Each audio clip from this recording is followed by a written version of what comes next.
Well, good morning, Professor Roll. How are you? Yeah, I'm good by the grace of God, and I'm happy to get back to you again. I think I'm interviewing you, or you are interviewing me the second time, and especially I have come out of the brain stroke because in the year 2021 I had brain stroke, and I was on the bed for a few months, and my entire right portion of the body was paralyzed.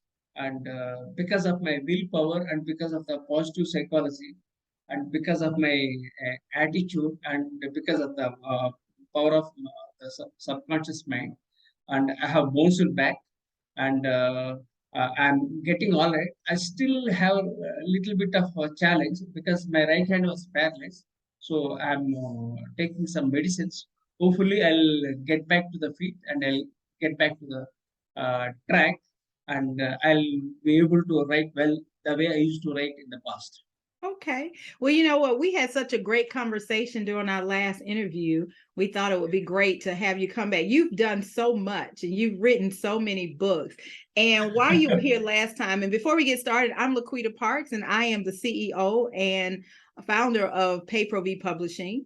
And Pay-Pro-V is Pain, Progress, Victory, because I believe without pain, there is no progress. And without progress, there can be no victory. So I help people take their stories from a thought to a realization.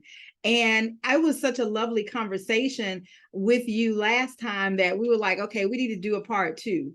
And there are so many books, but we got into a conversation that I wanted to continue with when we talked about soft leadership. Leadership, and we're not seeing a lot of that now.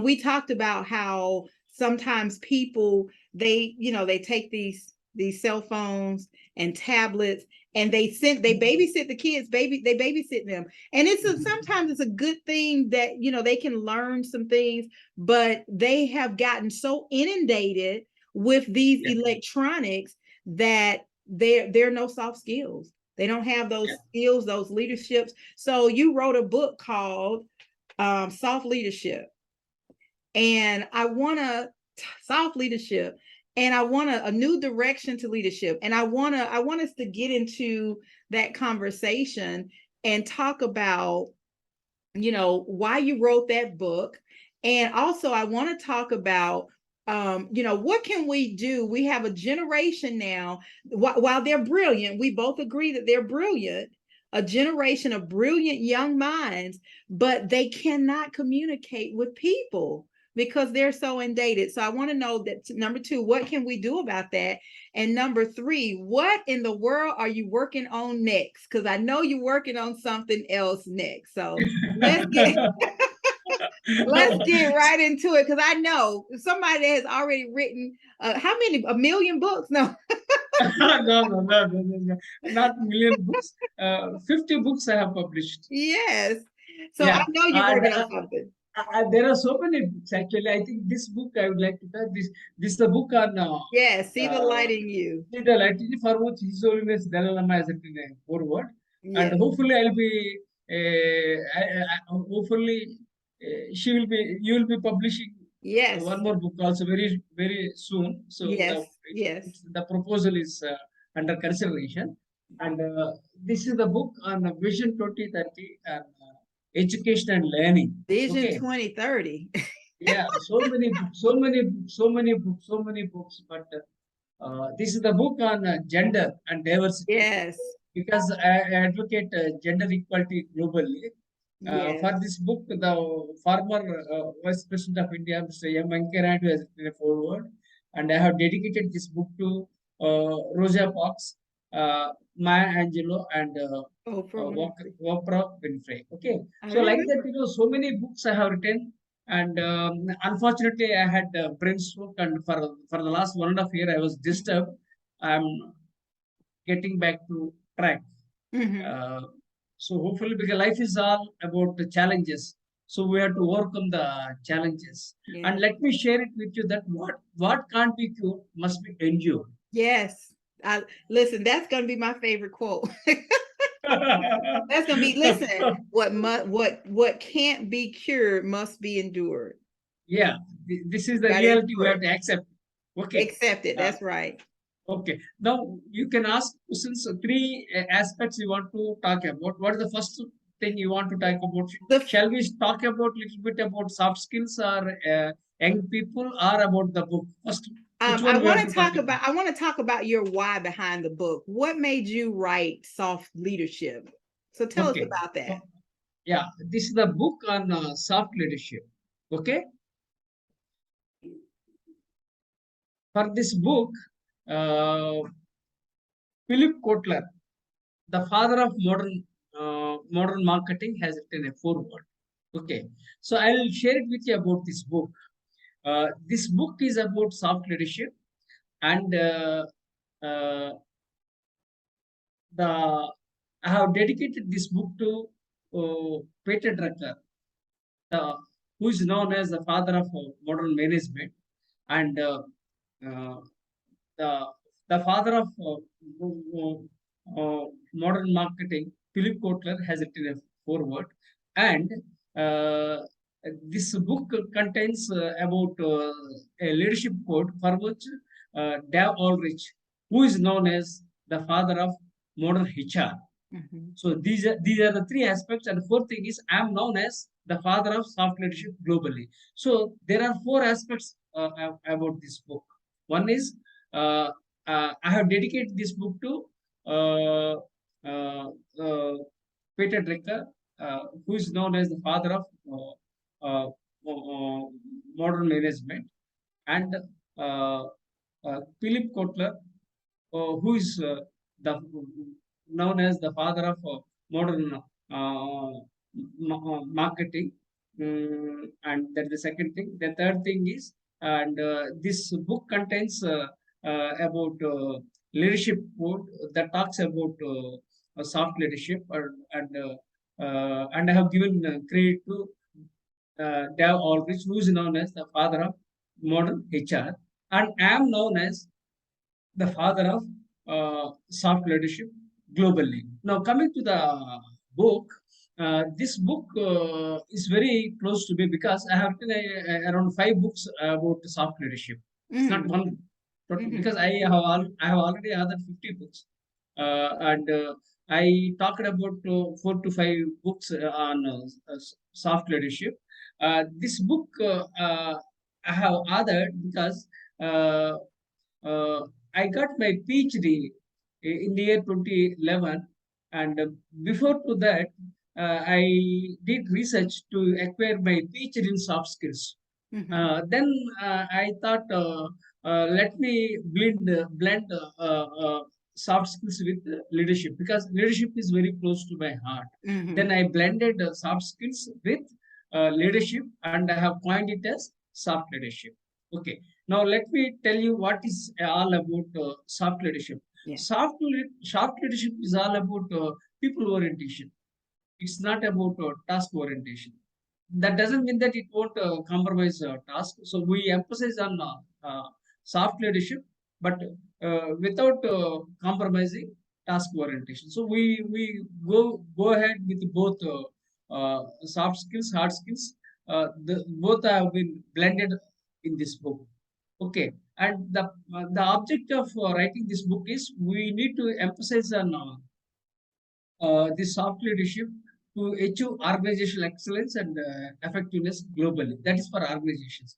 This soft leadership can also be utilized for achieving global peace and prosperities. So there are multiple objectives. Now, one more aspect of this soft leadership is that this is very much relevant in the current context. Why? Because this uh, millennials and centennials are craving for this soft leadership, because when I acquired some my soft skills and doctorate degree, then I was doing some research while giving training to the executives in the corporate. Then they found that there were some gaps in the leadership styles. So then they said, "Sir, why don't you coin a new concept?" Then I have coined soft leadership. That's how the origin of soft leadership has come. It's a brainchild of both soft skills and leadership. Okay. So I like that. So what's the difference? There might be somebody that's saying, okay, well, what's the difference in hard leadership and soft leadership? Oh, Because if it's okay, hard, okay. I'll there has to be an yeah, opposite. If it's up, it's down. yeah, There's yeah. up, is what's the difference in soft leadership and hard leadership? Okay. The thing is, it's very clear. Uh, hard leadership emphasizes autocratic mindset.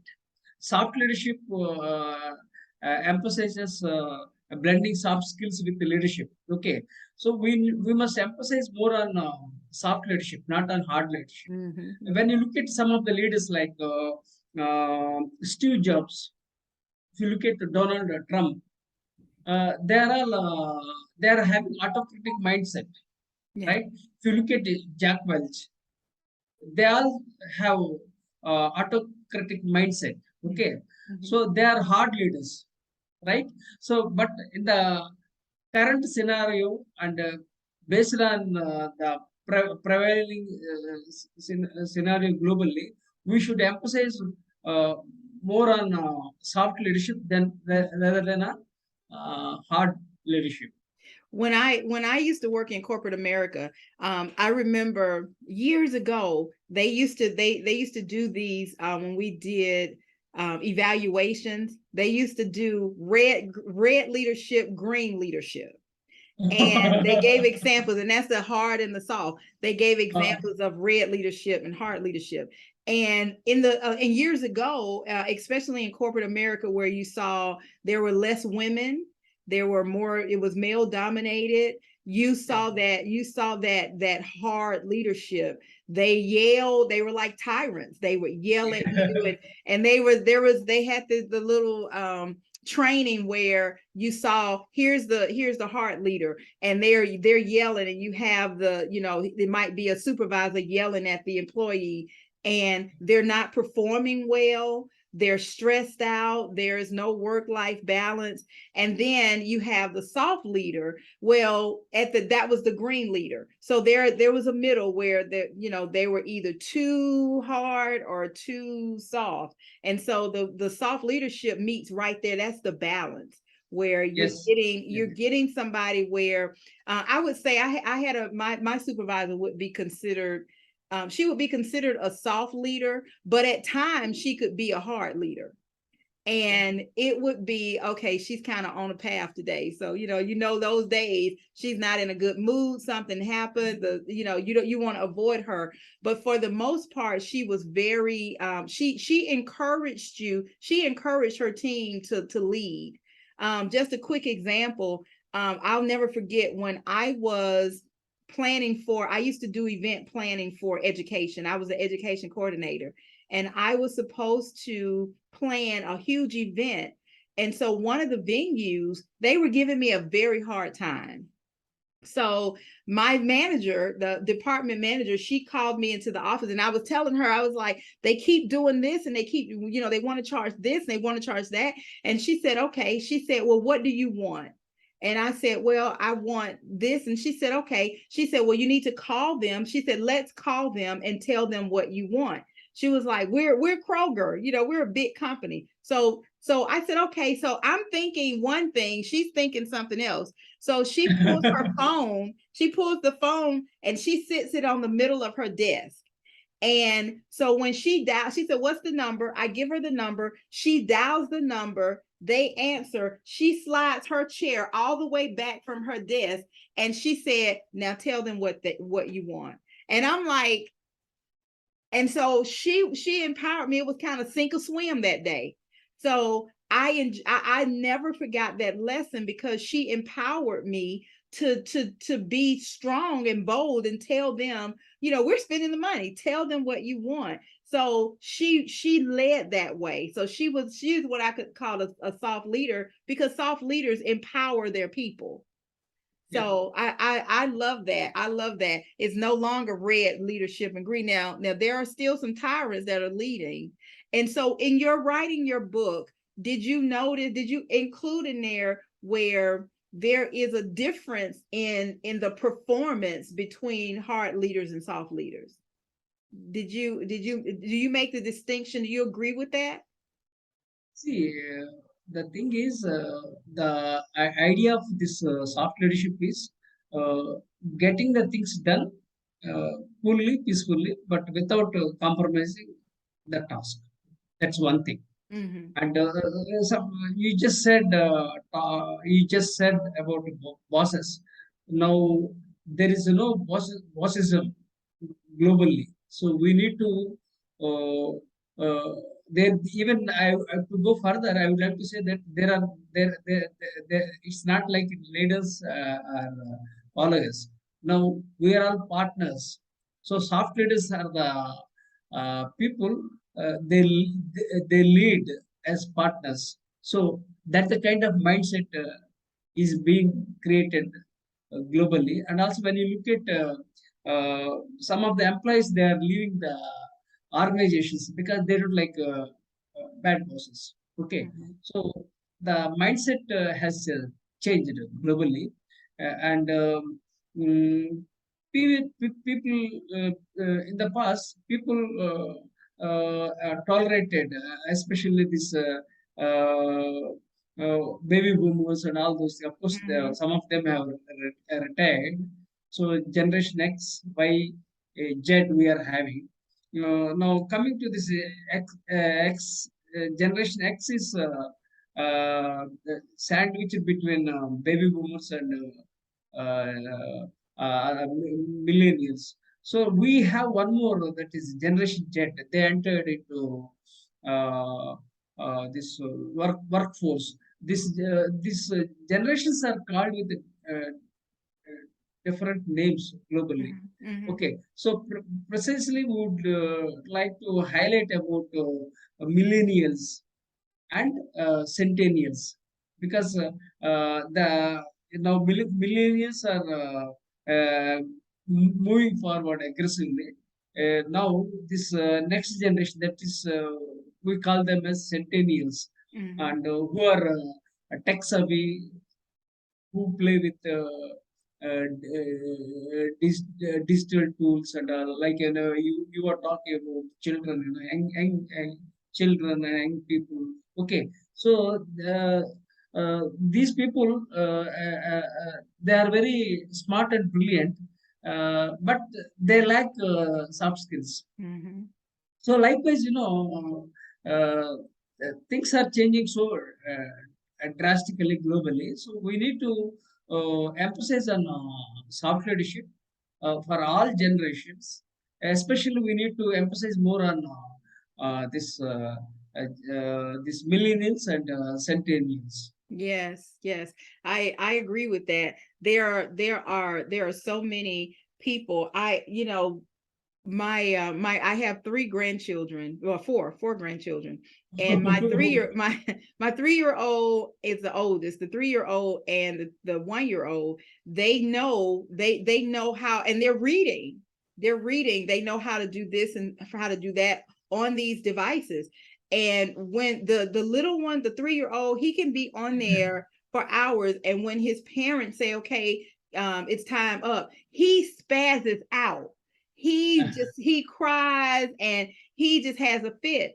And it's like, okay, he's so inundated with it. But what they do is they give him time on it, and they have all educational, so they monitor what he's looking at. They give him all of that time, but they also understand about the soft skills. So they do dates, they do little dates, they have friends that have children around the same age, and they set dates to go to parks. And we talked about that before. Take them to the park. There are children at Yeah, the yeah, park. yeah, Let them get yeah. these skills, because with and so they're not going to be three for long. And what's happening, I know a lot of people, Professor, who have done the babysitting with the electronics and the video games, and now they don't talk to people, and that's all they do. They come back, they do the Yeah, video games, and they can't get jobs because they can't get through an interview, because they can't communicate yeah. with people.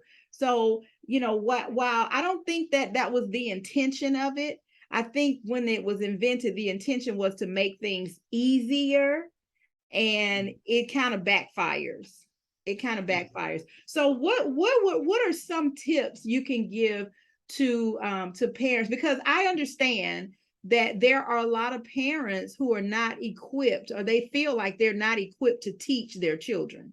So these electronic, and then of course there are a lot of single parents who need to busy the child while they're cooking and while they're doing those things. I get that. I understand that.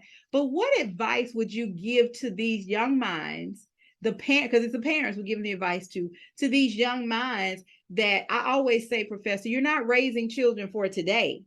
You're Yeah, raising them for 20 tomorrow. years from now. Yeah, So rightly said. Rightly said. Yeah. what advice would you give them as they're trying to maneuver these electronics, what to do and what not to do, so that they can build these soft skills? The thing is, now we are used to this technology, and we can't throw the away forever. Okay, so we must learn to live with the technology. First Mm-hmm. point.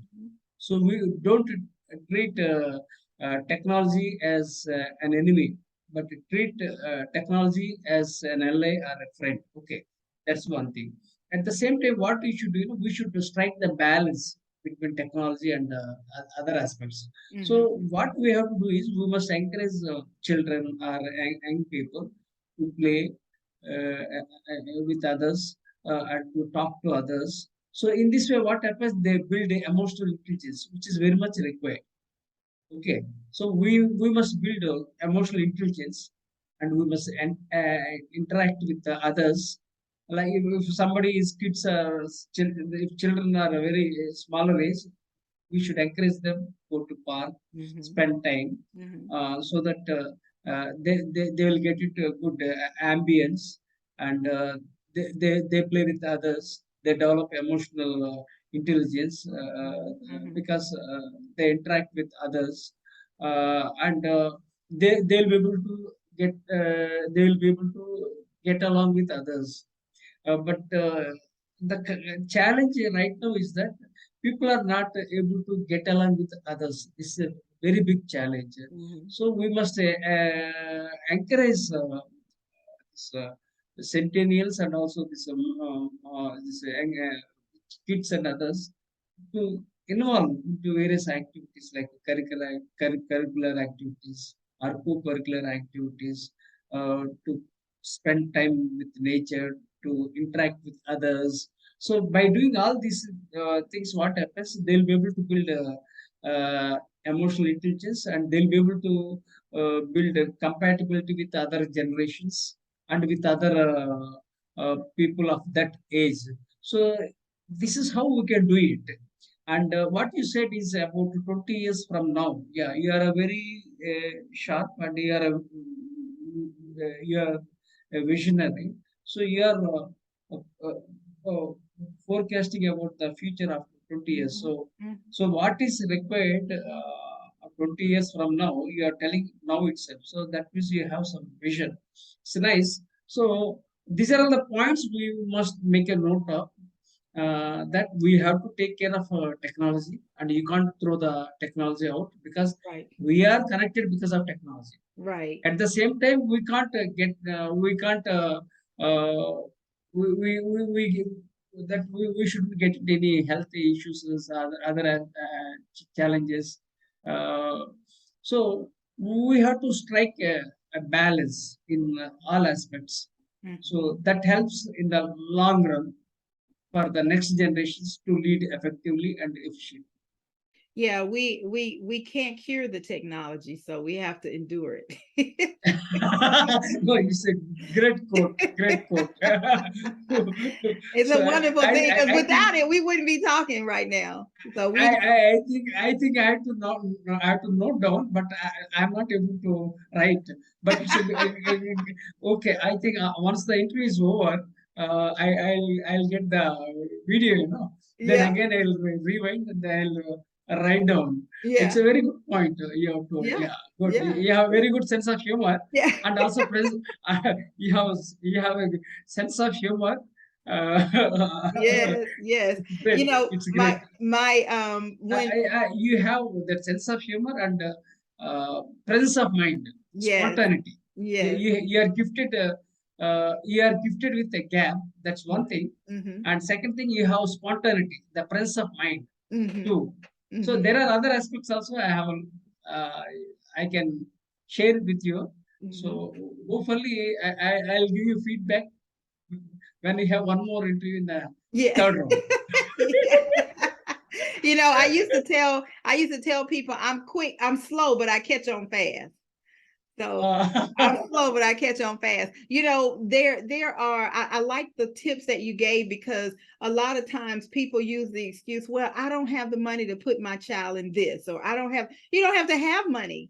You don't have money. Just make connections with people. You know, take them to, you know, meet friends, take them to a birthday party, you yeah, know, give them the exposure, let them know what it's like to, you know, have friends, you know. And my daughters are very they're very particular with that. They have friends who have friends, and they visit because they want the babies to play it together. So they want they want the 6 month olds to know how to play with other people, because usually they're just with mama. So they want them to know how to play with other people. And so as they grow, then they're incorporating. Then of course they have Nana, because Nana's like, okay, well, you should be doing you should be doing this and you should be doing uh, that. And they're very open to exposing them to museums. My daughter has taken her baby. She's 15 months, and that child has probably been to the aquarium 4 times already. mhm. And she took her nephew before he was even able to walk to the Mm. aquarium, just to, you know, and say that's a fish, you know, that's a dolphin, that's, you know, whatever, because children, they see and they have that recall, and they Yeah, remember. It's just like the recall with people that, you know, that make them feel good, that are kind to them. We also have a recall with people who are not so kind to us. It's just yeah. a different ball of emotion that's going on. So Mm. what kind of in the so that's for the young people who are inundated with these electronics. Technology. Now what happened to these young people who grow up and they're the millennials who are inundated? What kind of tips would you give them? You know, the cement has already started to harden. So Yeah, what kind of advice would you give them, to that age group, the you know, 18, 19, 20 year olds who are yeah. already so glued to it that they don't know which way? Yeah. So, see, I think we are there are different generations. Like we talk about the baby boomers, the Mm-hmm. Generation X, Generation Y. Then again, Generation Z. Okay, X, Y, Z, and baby boomers. Yeah, this is the generations. Baby boomers. Then Generation X, Generation Y, Generation Z. Generation Z means the centennials. Yes. Then this X, Y, Y. Y means this millennials. Generation Y means uh, they are also known as millennials. So we are talking about millennials. So millennials have different names like uh, uh, uh, uh, they ask one thing. We call generation Y. They will always ask why. Why. That's the attitude of millennials. We call them a generation Y. So Y means why they ask a lot. Okay, they're very curious. Okay, this millennials, as I said, they are more advanced, but they have different challenges. I think some of them are married. They have some other issues because they are very productive. Okay, so they have different challenges. They have opportunities and also threats Mm-hmm. because since the technology is a boon to them, they are getting a lot of money, resources, everything. But with that, they have health challenges. These millennials. Okay. So, like, every generation comes with some opportunities and threats. So now coming to the threat about the millennials is that health issues are there. Okay. Then again the opportunities is that they are getting employment, so many resources, and they are in they are at the right time of the history across the world. So they are blessed with so many opportunities, so many opportunities. Only thing they should be wise enough to capitalize the resources and opportunities, and to add value for themselves and also for others. I like that. This is what I feel about millennials. They are very curious, but the next generation, that generation Z is more aggressive and they are much faster than these millennials. But every generation comes with some both threats and opportunities. Okay, so let us take the positive side of it, and let us downplay the negative sides. Okay, so let us try to leverage the generations. I would like to call them as generational compatibility. That means we have so many generations. I think right now we have four generations. That is baby boomers, generation X, Y, Z. So four generations are there.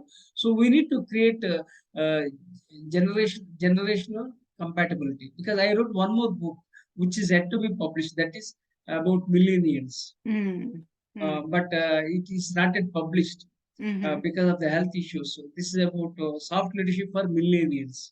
So it talks about other generations like baby boomers, then generation X, Y, Z. Z means Y. Y means we call them as millennials. Okay. So this book talks about millennials. Okay, so like that, I have written so many books. I think 4 to 5 books I have written. So one more book I already have authored, kept it, but because of the health challenges, it's there. Yeah. I have to edit and I have to publish. Yeah. I call all of the generations, we all have different way of thinking. Yeah, My way of thinking rightly was said. just like my and it's funny because when I was growing up, and we all have that, when I was growing up, I thought my parents didn't know anything, and I know my mother thought her parents didn't know anything, and so I know my children, as they were growing up, now they'll say, I can see where they're implementing some of the training that they received into their children. So when we all think that our parents didn't know anything until we get old enough and say, oh, they really did know something. This is what they were trying to tell me. So I call it, I always say we all think differently, but I call the generation X, I call them the free spirit generation. They're the free spirit. They're like, Yeah. everything, Okay. yeah. Take it easy. Take it easy. Yes, yes. Take it easy. I did an interview yesterday, and the host of this interview said his son, he said, I've never seen anything like it. He said his son is just like, Dad, just relax. Just relax. He said ever since he was a child, he said he could be going through the door, and he's like that, you're gonna get your hand caught in the door. Don't play in the door. And the door is closing, and right before the door looks like it's gonna smash his fingers, he just moves his hand. And he said he's all like, you're gonna slam your fingers in the door. And he said his son is like, just relax, Dad. It's cool, Dad. Be cool. Be cool. Be cool. Take it. Be cool. Be cool. We call it Be as cool. be cool in India. Yeah. So be cool. Be cool. Take it light. Take it light. Take it easy. light. Be cool. Be cool. Yeah. I like that. So what are you working on next? I know you're working on something. What fun stuff are you working on next? That means what I am doing right now. What other project? What project are you working on now? I have so many projects, lined up. This brainstroke has ruined my prospects, but I am picking up and I'm fighting it. In fact, I rose like a phoenix after the brainstroke. I rose like a phoenix after the brainstroke. Doctors thought that I would die, but I survived 1 year back. Okay, I rose like a phoenix. I tell everyone, and I will never give up. Yeah, this is what I told to even the once I came out when I fell, I collapsed at the bed after the brain stroke.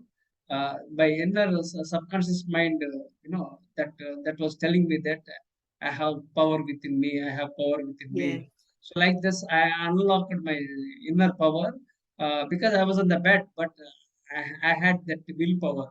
So that inside subconscious mind, that was working because I know how to unlock my unlock I know how to unlock my subconscious mind. So because of that, I bounced back, and I told that I rose like a phoenix. I Okay, love that's what I told them. The doctors were shaken. How it happened? I said, I'm a military man. I'm a military veteran, and I have very clean habits right from childhood to till date. I don't have money, but still I have one thing, that is education and knowledge, willpower, grit. So all those things I said. Because of these all factors, then I bounced back gradually. Now coming to the projects, I have authored 60 books, 50 have been published right now. So still I have 10 books which are pending, and around 3 to 4 I have to. I have signed 4 agreements. Only thing I have to edit and publish. That's one thing. Uh, I had my mind was not study after the brain stroke. So gradually I'm recovering. Mhm. Gradually I'm focusing, and gradually I'm focusing, and hopefully maybe after 6 months or 1 year, I'll be able to complete my pending uh, proposals because I have already made a written commitment. That's one thing. So I'm very confident that I'll publish my books, and also I want to write a book about my health, this brain stroke. Mhm. Mhm. With I would like to write a memoir means small, as brief autobiography. And I want to Mhm. share about my health issues Mhm. and the struggles I encountered. All those things I want to capture everything, and to write a book, and I would make it as a memoir. Okay. Memoir. Hopefully, once things fall into place, I'll be able to write a memoir. Hopefully, it will be one of the best-selling books in the world. Yes. I was just thinking you've written a lot of books on a lot of different topics, but you got to write your story. You got to write the book on your Yeah. what happened, because what happened to you, it's just been a year. And it's fascinating because you're here, and I know you still have, there's still some challenges, but you're here, and you said it. You said, I have what can't be cured must be endured. So you have to find a way. You have to What find a can't way be to cured live with must be it. cured. Yes. So life is like that. Yes. See, you can't yell at, you can shout at the people. So you have to bear the things, Yes. and you must try to control the things as far as possible. When things are beyond your control, you can't do anything. Okay. Now I think in Florida or somewhere, some what that called, that, that cyclone or something that The came. hurricane, yeah, it's Hurricane. Yeah, I've sorry. actually been Yeah, following the news, and it's a yeah, it's a, yeah. it's a So, category 4 so, now. so that is not in our hands. No. Hurricane is something is not in our hands. So Mm-hmm. life is like that. So whatever can be controlled, you can control. Oh, There are certain things which are beyond our control, like hurricane. So we must learn to live with the realities in life. At the same time, we have to be realistic, and we have to be very much optimistic in life, mm-hmm. and to make a difference in the lives of others. Mm-hmm, mm-hmm. I like that. I like that. It's always, our conversations always seem to go so fast. You're amazing. What you do is amazing. There are so many people who go through just a little bit in life, and it cripples them permanently. They get Yeah. stuck in that one thing and they can't move any further, and that's sad. So I think your story about your, you know, your brain stroke and how you've been able to overcome and keep going. But you said something, you know, I say to people, I've had trouble with my legs since I was 4 years old. So I was a baby. So I've never been able to run and walk and play like most people. But my body is weak, but my mind is strong. And so Excellent. I Great, have a great, responsibility. great Yes. point. You well punched. It's well punched. Your statement is well punched. You Mm-hmm. are very strong woman. I know that you are a very strong woman Mm-hmm. because despite having so many challenges, the Mm-hmm. health challenges, you Mm-hmm. are not giving up No, because you are a fighter. I'm too stubborn for that. Uh, uh, I'm no, too you are. stubborn to give up. Yeah. No, I am very stubborn. I should Mm-hmm. not use that word stubborn, but you have to be stubborn in some areas. Yes. Okay, if you look at Martin Luther King, he is stubborn because he had some principle. Like if you look at Nelson Mandela, he's stubborn. Mm-hmm. Stubbornness Mm-hmm. is a positive thing. Don't take negative. If you look at Mahatma Gandhi, he was stubborn, so he never compromised. If you look at Martin Luther King, if you look at Nelson Mandela, if you look at Mm-hmm. Mahatma Gandhi, they never compromised. So No. you should not compromise, and I should not compromise. Nobody should compromise the core philosophy. Mm-hmm. Mm-hmm. I like that. I like that. Don't compromise. Somebody said be unapologetic. Oh, Be great, great. unapologetic, you know, Yeah, and sometimes the human nature calls us to say, well, you know, but no, be unapologetic, because I know what I've been through. yeah, I know the mountains that I've had to climb, and they have not been easy. You know, yeah.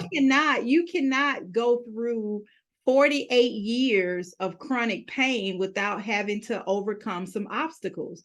And Uh, I told the people on the interview yesterday, I said, you can't look at me sitting here. We were in the studio. I said, you can't look at me sitting here and tell that I've been in pain, for chronic pain, every single day for the last 48 years. And they say, no. And yeah, I said, yeah, the reason is because, and I had the author was there. The reason is because my focus goes into helping other people. And when yeah. I'm helping other people, I'm not focused and dwelling, and not saying that I don't take care of myself, but not dwelling on, I'm not in a woe is me. I'm not having a look, my sister don't do pity parties. So Mhm. I'm not Mhm. having that pity party where I'm saying, oh, woe is me. Why me? Why me? Well, it's like, now, why not me? Because when, Yeah, and you know what, why not you, Professor? Because as I heard a song that said, it's called Why Not Me, because in that song it says, why not me? I'm the perfect person to go through this storm. So I can, how many, I don't know many people in my circle who can endure 48 years of chronic pain. I don't know anybody I don't know anybody who can do that. I don't know Mhm. anybody, you know, we do what we have to do, but I don't know anybody who can endure brain stroke and overcome it in a year. You were supposed to be dead, you know? So I was Mhm. supposed to be dead. So we can, you know, why not us? Because we're the perfect people to go through our storm. And whoever is going through a storm, they're the perfect person to go through that storm, because they're in that place in that time. And so I love what you do. I love your mind. I love the strength of your mind. And you know, and I love the soft leadership. You know, listen, if you haven't gotten the book, go to Amazon, purchase this book, Soft Leadership, from not just any old body, from the father of soft leadership. Father of soft leadership, Professor The father of soft M.S. leadership. Rao, father of soft leadership. Father of soft leadership. Get the book. Get the book. You will not be disappointed. And listen, and if you are a leader and you don't have these soft leadership skills, then you need to read this book too and see, you know, because there are some leaders that saying they don't know, why I can't keep people, why can't I keep help? Well, it's probably because you don't have these soft leadership skills. you're probably being a tyrant and managing. And if you're and I'm gonna let you in on a little secret. If you're managing your business the way you manage your home, if you're a tyrant at home, it doesn't cut off when you go into the business world. It's the same. So you need to get that book. You need to get that book. So this has been an awesome conversation. Again, it's always a pleasure. Now, Professor, I'm going to say this. This is what I always say. It's been a plump, pleasing pleasure. Better than a triple deck of peanut butter and jelly sandwich. That's my story, and I'm sticking to it. Really, I enjoyed the inspiring conversation. Really, it's a very amazing. Really, it's an honor that you have interviewed me, and really, it's a great opportunity for me. I express my gratitude to you because I think this is the second time we are Yes. having this conversation. Yeah. Hopefully, we'll have more and more conversations, and we will be able to share more, and we will be able to share more and more things for the world in Yes. in the future episodes. Yeah. So once again, I thank you for giving me this wonderful opportunity, and express my gratitude to you. Yes, thank you so much. And tell our listeners where they can connect with you. How can they connect with you? Uh, my name is Professor M.S. Rao. So anyone can Google my name as Professor M.S. Rao, R-U.